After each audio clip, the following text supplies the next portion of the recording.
ನಮಸ್ಕಾರ.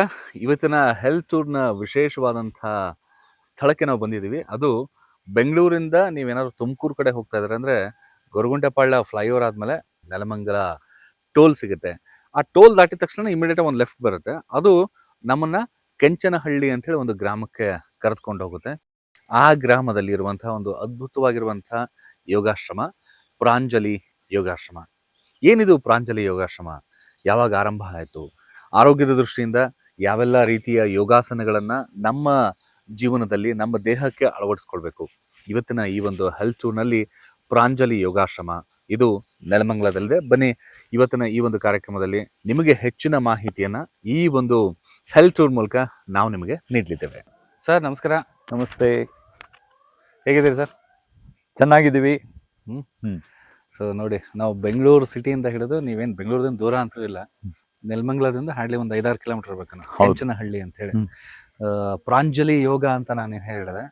ಪ್ರಾಂಜಲಿ ಯೋಗದ ಸಂಸ್ಥಾಪಕರು, ಜೊತೆಗೆ ಇವರಿಗೆ ವಯಸ್ಸು ಎಷ್ಟು ಅಂತ ನಾನು ಆಮೇಲೆ ಕೇಳ್ತೀನಿ. ಯಾಕಂತಾರೆ ಅದೇ ಒಂದು ಮಜಾ ಇದೆ. ನೀವು ಏಜ್ ಎಷ್ಟು ಇರ್ಬೋದು ಅಂತ ನೀವು ಆಮೇಲೆ ಗೆಸ್ ಮಾಡಿ ಹೇಳ್ಬೋದು. ಜೊತೆಗೆ ಇವತ್ತಿನ ಈ ಒಂದು ಹೆಲ್ತ್ ಟೂರ್ ಕಾರ್ಯಕ್ರಮದಲ್ಲಿ ಸರ್, ನಮ್ಮ ನಮಸ್ತೆ ಭಾರತ ಡಿಜಿಟಲ್ ಟಿವಿ ತಂಡ ನಿಮ್ಮ ಜೊತೆ ಬಂದು ಒಂದಿಷ್ಟು ಯೋಗದ ಮಹತ್ವ, ಯೋಗ ದೇಹಕ್ಕೆ ಯಾಕೆ ಬೇಕು, ಜೀವನಕ್ಕೆ ಯಾಕೆ ಸೂಕ್ತ ಅನ್ನೋದ್ರ ಬಗ್ಗೆ ನಾವು ಮಾತಾಡ್ಕೊಂಡು ಹೋಗೋಣ. ಮೊದಲನೇದಾಗಿ ಏನಂತಂದರೆ, ಬೆಂಗಳೂರಲ್ಲಿ ಒಂದು ಚಿಕ್ಕ ಜಾಗ ಸಿಕ್ಕರೆ ಸಾಕು, ಅದನ್ನು ಕಮರ್ಷಿಯಲ್ ಬಿಲ್ಡಿಂಗ್ ಮಾಡಿಕೊಂಡು ಅದನ್ನು 3 ಫ್ಲೋರ್ 4 ಫ್ಲೋರ್ 10 ಫ್ಲೋರ್ವರೆಗೂ ಏರಿಸುವಂಥ ಒಂದು ಜಾಗ. ಇದು ಒಂದು ಒಳ್ಳೆ ಬ್ಯೂಟಿಫುಲ್ ಆಗಿರುವಂಥ ಒಂದು ಲೊಕೇಶನ್. ಬೆಂಗಳೂರಿನ ದೂರ ಅಂತೂ ಇಲ್ಲ. ನಿಮ್ಗೆ ಯಾಕೆ ಇಲ್ಲಿ ಒಂದು ದೊಡ್ಡ ಬಿಲ್ಡಿಂಗ್ ಕಟ್ಟಿ ಒಂದು ಕಮರ್ಷಿಯಲ್ ಕಾಂಪ್ಲೆಕ್ಸ್ ಕಟ್ಟಬೇಕಂತ ಬರಲಿಲ್ಲ? ಯೋಗ ಅಥವಾ ವೇದ, ನಮ್ಮ ಹಳೆ ಯಾವುದೇ ಇತಿಹಾಸ ತಗೊಂಡ್ರು ಅದು very close to the nature. Okay. ನೀವು ಯೋಗ ಅನ್ನೋದು ಒಂದು ವಿಶೇಷವಾಗಿ ನೀವು ಮಾಡಬೇಕಾಗಿರುವಂಥದ್ದು ಏನು ಕ್ರಿಯೆ ಅಲ್ಲ. ನೀವು ಪ್ರಕೃತಿ ಜೊತೆಲಿದ್ದರೆ ಯೋಗ. ಓಕೆ. ಆದರೆ ಯೋಗ ಅನ್ನೋದಕ್ಕೆ ಒಂದು ಶಿಸ್ತುಬದ್ಧವಾದಂಥ ಒಂದು ಕ್ರಮ ಇದೆ. ಅದನ್ನ ನಮ್ಮ ಜೀವನದಲ್ಲೇ ಅಳವಡಿಸ್ಕೊಂಡ್ಬಿಟ್ರೆ, ಅದು ಈ ಥರ ಪ್ರಕೃತಿ ಜೊತೆ ಒಳಗೆ ಅಳವಡಿಸ್ಕೊಂಡ್ರೆ ಪ್ರಕೃತಿ ಒಂದಿಷ್ಟು ಕೊಡುಗೆ ಕೊಡುತ್ತೆ. ನಾವು ಯೋಗನೀಗ ಅಭ್ಯಾಸ ಮಾಡೋದ್ರಿಂದ ಅದರಿಂದ ಒಂದಿಷ್ಟು ಕೊಡುಗೆ ಇದೆ.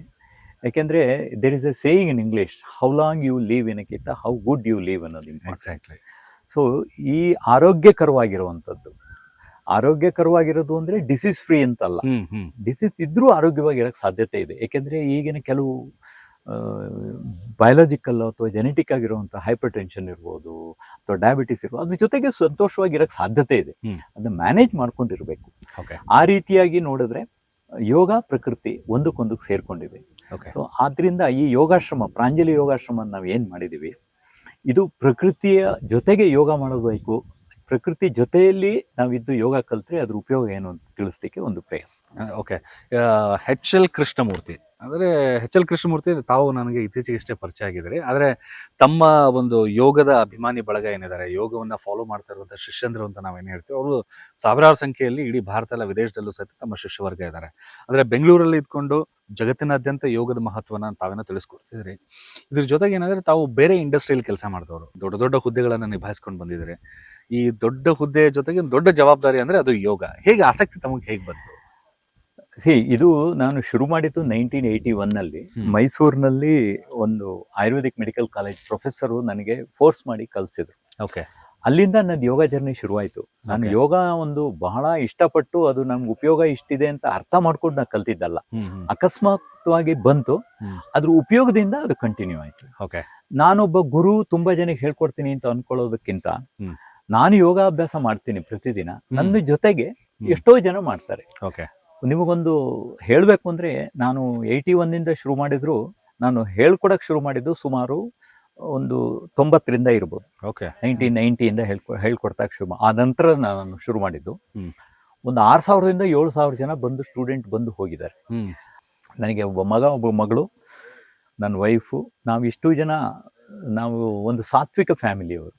ಒಬ್ಬೊಬ್ಬರು ಒಂದೊಂದು ಫೀಲ್ಡಲ್ಲಿದ್ದಾರೆ, ಬಟ್ ಎಲ್ಲರದ್ದು ಒಂದೇ ಥರ ಒಂದು ಭಾವನೆ ಇದೆ, ಮನೋಭಾವ ಇದೆ. ಸೊ ನಾನು ಯೋಗ ಮಾಡಲಿಕ್ಕೆ ನಮ್ಮ ಫ್ಯಾಮಿಲಿಯವ್ರದ್ದು ಸಪೋರ್ಟ್ ಇದೆ. ಜೊತೆಗೆ ನಾವು ಹುಟ್ಟಿ ಬೆಳೆದಿದ್ದೆಲ್ಲ ವಿದ್ಯಾಭ್ಯಾಸ ಎಲ್ಲ ಮಲೆನಾಡು. ಓಕೆ. ನಾವು ಬಹಳ ಕುಗ್ರಾಮದಲ್ಲಿ ಹುಟ್ಟಿದ್ದು, ಗೌರ್ಮೆಂಟ್ ಸ್ಕೂಲೆಲ್ಲ ಓದಿ ಮೇಲೆ ಬಂದಿದ್ದು. ನಮ್ಗೆ ವಿದ್ಯಾಭ್ಯಾಸ ಅವಾಗ ಕಷ್ಟ ಇತ್ತು, ಕಷ್ಟ ಇದ್ದಿಂದ ಫಲ ಇದ್ದಿದ್ದು. ಹಾಗೆ ಮೇಲೆ ಬಂದು ನೌಕರಿಗೋಸ್ಕರ ಬೇರೆ ಬೇರೆ ಎಲ್ಲ ಕಡೆನೂ ಸುತ್ತಿ ಕೊನೆಗೆ ಬೆಂಗಳೂರು, ಎಲ್ಲ ಹೋದ್ರು ಕೊನೆಗೆ ಬೆಂಗಳೂರಿಗೆ ಬಂದು ಸೇರು ಅಂತ ಹೇಳ್ದಂಗೆ ಬೆಂಗಳೂರಲ್ಲಿ ಬಂದು ಸೆಟ್ಲ್ ಆದ್ವಿ. ಯೋಗನ ಎಷ್ಟು ಜನಕ್ಕೆ ಸಾಧ್ಯನೋ ಅಷ್ಟು ಜನಕ್ಕೆ ತಲುಪಿಸ್ಲಿಕ್ಕೆ ತಲುಪಿಸ್ಬೇಕು. ಒಂದು ಸೇವಾ ಮನೋಭಾವನೆ ಇಟ್ಕೊಂಡು ಯೋಗದ ಬಗ್ಗೆ ಹೇಳುವಂತ ತಪ್ಪು ಮಾಹಿತಿಗಳು, ಹಾ.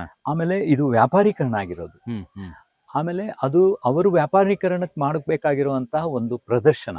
Okay. ಯೋಗ ಒಂದು ಪ್ರದರ್ಶನ ಅಥವಾ ಒಂದು ಯಾವುದೇ ಒಂದು ಕಾಂಪಿಟೇಷನ್ಗೆ ಅಲ್ಲ ಇರೋದು. ಇದು ದಿನನಿತ್ಯದ ಒಂದು ಭಾಗ ಆಗಿರ್ಬೇಕಷ್ಟೇ. ನಾವೀಗ ಊಟ ಹೇಗೆ ಪ್ರದರ್ಶನ ಇಡಲ್ಲ, ನಿದ್ದೆ ಹೇಗೆ ಪ್ರದರ್ಶನ ಇಡಲ್ಲ, ಹಾಗೆ ಯೋಗನೂ ಒಂದು ಪ್ರದರ್ಶನದ ಅಗತ್ಯ ಇಲ್ಲ. ಸೊ ನನ್ನ ಪ್ರಯತ್ನ ಏನಿದೆ ಅಂದ್ರೆ ಪ್ರಾಂಜಲಿ ಅಂದ್ರೆ ಒಂದು ಹಂಬಲ್ನೆಸ್ ಅಂತ. ಈ ಹಂಬಲ್ನೆಸ್ ಅಲ್ಲಿ ನಾನು ಯೋಗನ ಯಾವ ರೀತಿ ತಲುಪಿಸ್ಬೇಕು ಅಂತಿದ್ದೀನಿ ಅಂದ್ರೆ, ನಾನು ಮಾಡ್ತೇನೆ ಯೋಗ, ನನ್ನ ಜೊತೆಗೆ ನೀವು ಯೋಗ ಮಾಡಿ, ಎಷ್ಟು ಸಾಧ್ಯವೋ ಅಷ್ಟು ಮಾಡಿ. ಅದ್ರ ಬೆನಿಫಿಟ್ ನಿಮಗೆ ಬರ್ತಾ ಬರ್ತಾ ಗೊತ್ತಾಗತ್ತೆ.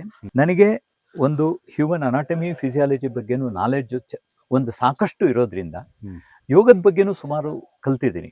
ಕಲ್ತಿರೋದು ಅಂದ್ರೆ ಗುರುವಿಂದ ಕಲ್ತಿದ್ದಿದೆ, ನನ್ನ ಅಭ್ಯಾಸದಿಂದ ಕಲ್ತಿದ್ದಿದೆ. ಇದು ಎರಡನ್ನೂ ತಗೊಂಡು ನಾನು ಒಂದಿಷ್ಟು ಜನಕ್ಕೆ ತಲುಪಿಸ್ಬೇಕು. ಯೋಗದ ಬಗ್ಗೆ ಇರುವಂತ ತಪ್ಪು ಮಾಹಿತಿ ಹೋಯ್ತು ಅಂದ್ರೆ ಒಳ್ಳೇದು ಯಾವುದು ಅಂತ ಗೊತ್ತಿರುತ್ತೆ. ಓಕೆ, ಹಾಗೆ ಸರ್, ಈಗ ಭಾರತದಲ್ಲಿ ಸಹಿತ ಪತಂಜಲಿ ಯೋಗ ಮಹರ್ಷಿಗಳಿಂದ ಹಿಡಿದು ಸಾಕಷ್ಟು ಬಗೆಯ ವಿಭಿನ್ನ ರೀತಿಯ ಯೋಗಾಸನಗಳು, ಯೋಗಾಭ್ಯಾಸವನ್ನ ಮಾಡ್ತಿದ್ದಾರೆ. ಯಾವುದು ಸೂಕ್ತವಾಗಿರುವಂತ ಯೋಗ ಅಂತ ತಮಗೆ ಅನ್ಸುತ್ತೆ? ಯೋಗದಲ್ಲಿ ವಿಭಿನ್ನತೆ ಇಲ್ಲ. ಹೇಳ್ಕೊಡೋ ರೀತಿಯಲ್ಲಿ ವಿಭಿನ್ನತೆ ಇದ್ರೆ ಎಲ್ಲರಿಗೂ ಸಿಲೆಬಸ್ ಒಂದೇ. ಪತಂಜಲಿ ಏನು ಯೋಗ ಸೂತ್ರದಲ್ಲಿ ಹೇಳ್ಕೊಟ್ಟಿದಾರೋ ಅದನ್ನೇ ಇರೋದು. ಆದ್ರೆ ಅದಕ್ಕೆ ಒಂದು ನಾಟಕೀಯವಾಗಿ ಅಥವಾ ಒಂದು ವ್ಯಾವಹಾರಿಕವಾಗಿ ಮಾಡದೆ ಹೋದ್ರೆ ಎಲ್ಲ ಯೋಗನೂ ಒಂದೇ ಆಗಿರುತ್ತೆ. ಬಟ್ ಕೆಲವರು ಜನರಿಗೆ ತಲುಪಿಸ್ಕೊಳ್ಳೋ ರೀತಿಯಿಂದ ಬೇರೆ ಬೇರೆ ಆದಂತ ಒಂದು ಮೆಥಡ್ ಹಿಡಿದಿರ್ತಾರೆ. ಅದರಲ್ಲೇನು ತಪ್ಪಿಲ್ಲ. ಆದ್ರೆ ಅದರ್ವೈಸ್ ಎಲ್ಲಾ ಯೋಗನೂ ಒಂದೇನೆ, ಏನು ವ್ಯತ್ಯಾಸ ಇಲ್ಲ. ನಾವು ಪ್ರಾಂಜಲಿ ಯೋಗದಲ್ಲಿ ಹೇಳೋದೇನು ಅಂದ್ರೆ, ದಿಸ್ ಇಸ್ ಅಥೆಂಟಿಕ್. ನೀವು ಯಾವೇ ಸೈಂಟಿಫಿಕ್ ಆಂಗಲ್ ಅಲ್ಲಿ ನೋಡಿದ್ರು ಇದು ಅಥೆಂಟಿಕ್ ಇದೆ.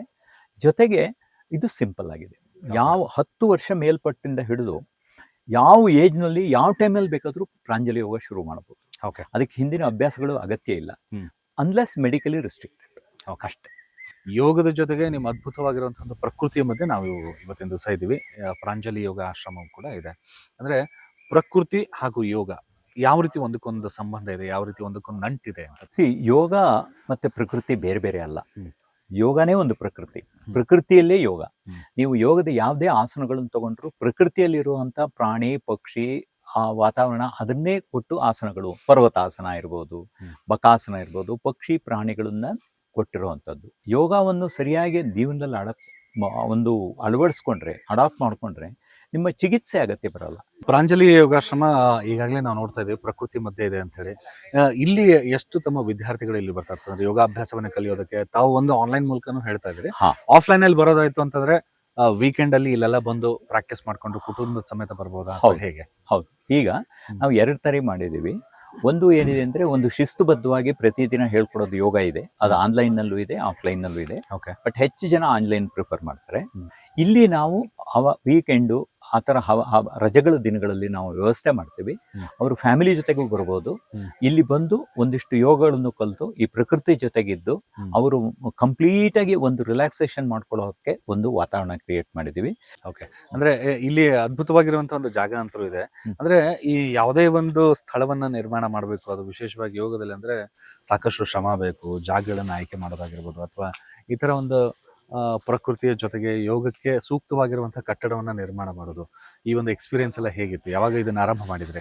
ಇದು ನಾನು ತಗೊಳ್ಳುವಾಗ ಇದು ಒಂದು ತುಂಬಾ ಬಹಳ ಕೆಟ್ಟದಾಗಿರುವಂತ ಜಾಗ ಇತ್ತು. ಇದು ಒಳ್ಳೆಯ ವಾತಾವರಣ ಇರಲಿಲ್ಲ ಇಲ್ಲಿ. ಅದಕ್ಕೆ ನಾವು ಈ ಯೋಗಕ್ಕೆ ಪೂರಕವಾಗಿ ಮಾಡಬೇಕಾದ್ರೆ ತುಂಬಾ ವರ್ಷಗಳು ತಗೋತು. ಸುಮಾರು ಜನ ನಂಗೆ ಸಹಾಯ ಮಾಡಿದ್ದಾರೆ. ಎಷ್ಟೋ ಜನ ದೊಡ್ಡ ದೊಡ್ಡ ಹುದ್ದೆಲಿದ್ದರು, ಮಣ್ಣು ಹೊತ್ತು ಕಲ್ಲಿಟ್ಟು ಎಲ್ಲ ಹೆಲ್ಪ್ ಮಾಡಿದ್ದಾರೆ. ಮಾಡಿ ನಾವು ಈ ಯೋಗಾಶ್ರಮ ಕಟ್ಟಕ್ಕೆ ಸಾಧ್ಯವಾಯಿತು. ಆದರೆ ಈ ಕೋವಿಡ್ ಟೈಮ್ನಲ್ಲಿ ನಾನು ಇದಕ್ಕೆ ತುಂಬ ಟೈಮನ್ನು ಸ್ಪೆಂಡ್ ಮಾಡಿದೆ. ತುಂಬ ಟೈಮ್ ನಾನು ಇಲ್ಲಿ ಇರ್ತಿದ್ದೆ. ಇಲ್ಲಿ ಯಾವುದೇ ಕೋವಿಡ್ ಅದರ ಸಾಂಕ್ರಾಮಿಕದಂಥ ವಾತಾವರಣ ಇರಲಿಲ್ಲ. ಇಲ್ಲಿ ತುಂಬ ನವಿಲುಗಳಿದೆ, ಗಿಡ ಮರಗಳಿದೆ. ಒಂದು ಈ ವಾತಾವರಣ ಇದ್ರೊಳಗೆ ಬಂದರೆ ನಿಮ್ಗೊಂದು ಫೀಲ್ ಆಗುತ್ತೆ ನಾನು ಪ್ರಕೃತಿ ಒಳಗಿದ್ದೀನಿ. Okay, good sir. ಇದು ಹೇಗೆ? ಇದು ಈ ಟೆರಕೋಟಾ ಈ ಕಲರ್ ಏನಿದೆಯಲ್ಲ, ಇದು ಪ್ರಕೃತಿ ಹತ್ತಿರವಾಗಿರುವಂತದ್ದು. ಈ ಕಲರ್ನ ಮಣ್ಣಿನ ಕಲರ್ ನೀವು ಯೂಸ್ ಮಾಡಿದ್ವಿ, ಅಷ್ಟು ಬಿಟ್ರೆ ಇನ್ನೇನು ಇಲ್ಲ. ಆಮೇಲೆ ನಾವು ಯೂಸ್ ಮಾಡಿರುವಂತದ್ದು ಯಾವ್ದು ಆರ್ಟಿಫಿಷಿಯಲ್ ಆಗಿರೋದನ್ನ ಕಡಿಮೆ ಮಾಡಿದ್ವಿ. ಆದಷ್ಟು ಪ್ರಕೃತಿ ದತ್ತವಾಗಿರುವಂತದ್ದು ಮಾತ್ರ ನಾವು ಯೂಸ್ ಮಾಡ್ತಾ ಇದ್ವಿ. ಹಾಗೆ ಒಳಗೆ ಹೋಗೋಣ, ಬನ್ನಿ, ದಯಮಾಡಿ ಬನ್ನಿ. ಇದು ಯೋಗಾಶ್ರಮದಲ್ಲಿ ನಾವು ಮೊದಲು ಮಾಡಿರುವಂತದ್ದು ಆದಷ್ಟು ಪ್ರಕೃತಿ ದತ್ತವಾದಂತ ವಾಲ್. ಜೊತೆಗೆ ಗಾಳಿ ಬೆಳಕು ವಿಶಾಲವಾಗಿ ಬರೋ ಹಂಗೆ ಮಾಡಿದ್ದೀವಿ. ಇಲ್ಲಿ ಒಂದು 40-50 ಜನ ಯೋಗಕ್ಕೆ ಸಂಬಂಧಪಟ್ಟಿರುವಂಥದ್ದು ಏನಾದರೂ ಕಾರ್ಯಕ್ರಮಗಳು ಅಥವಾ ಅದಕ್ಕೆ ಸಂಬಂಧಪಟ್ಟಿರೋದು ಮಾಡ್ತಾನೆ ಇರ್ತೀವಿ, ಮಾಡಬಹುದು. ಇತ್ತೀಚಿನ ದಿನಗಳಲ್ಲಿ ಆಹಾರ ಶೈಲಿ, ಜೀವನ ಶೈಲಿ ತುಂಬಾನೇ ಬದಲಾವಣೆ ಆಗ್ತಾ ಇದೆ, ಹಾಳಾಗ್ತಾ ಇದೆ ಅಂತಾನೆ ಹೇಳ್ಬೋದು. ಅಂದ್ರೆ ವಿಶೇಷವಾಗಿ ಯುವಕ ಯುವತಿಯರು, ಯೂತ್ಸ್ಗಳಂತ ನಾವೇನ್ ಹೇಳ್ತೀವಿ, ಫುಡ್ ಸ್ಟೈಲ್ ಕಂಪ್ಲೀಟ್ಲಿ ಚೇಂಜ್ ಆಗಿದೆ. ಇದರಿಂದ ಕಾಯಿಲೆಗಳು ಸಾಕಷ್ಟು ಬರುತ್ತೆ ಅಂತ ಹೇಳ್ತಾರೆ. ಅಂದ್ರೆ ನಮ್ಮ ಯೂತ್ಸ್ಗಳಿಗೆ ಒಂದು ಮೆಸೇಜ್ ಅಥವಾ ಫುಡ್ ಜೊತೆಗೆ ಯೋಗ ಹೇಗೆ ಹೆಲ್ಪ್ ಮಾಡುತ್ತೆ ಅಂತ ತಮ್ಗನ್ಸುತ್ತೆ? ನೇಚರ್ ಆಗಿದ್ದು, ನ್ಯಾಚುರಲ್ ಆಗಿದ್ದಷ್ಟು, ನ್ಯಾಚುರಲ್ ಆಗಿರೋದೇನು ಫುಡ್ಡು ಅದನ್ನು ನಾವು ತಗೊಳ್ಬೇಕು. ಓಕೆ. ನಾವು ಎಷ್ಟು ಡಿಪೆಂಡ್ ಆಗಿದ್ದೀವಿ ಅಂದರೆ ಪ್ರತಿಯೊಂದಕ್ಕೂ ನಮಗೆ ಯಾವುದು ಹೊಟ್ಟೆಗೆ ಬೇಕೋ ಅದು ಕಣ್ಣು ಮತ್ತು ಬಾಯಿ ಮೂಗಿಗೆ ಇಷ್ಟ ಆಗಲ್ಲ. ಯಾವ ಕಣ್ಣು ಬಾಯಿ ಮೂಗಿಗೆ ಇಷ್ಟ ಆಗುತ್ತೋ ಅದು ಹೊಟ್ಟೆಗೆ ತೊಂದರೆ ಇದೆ.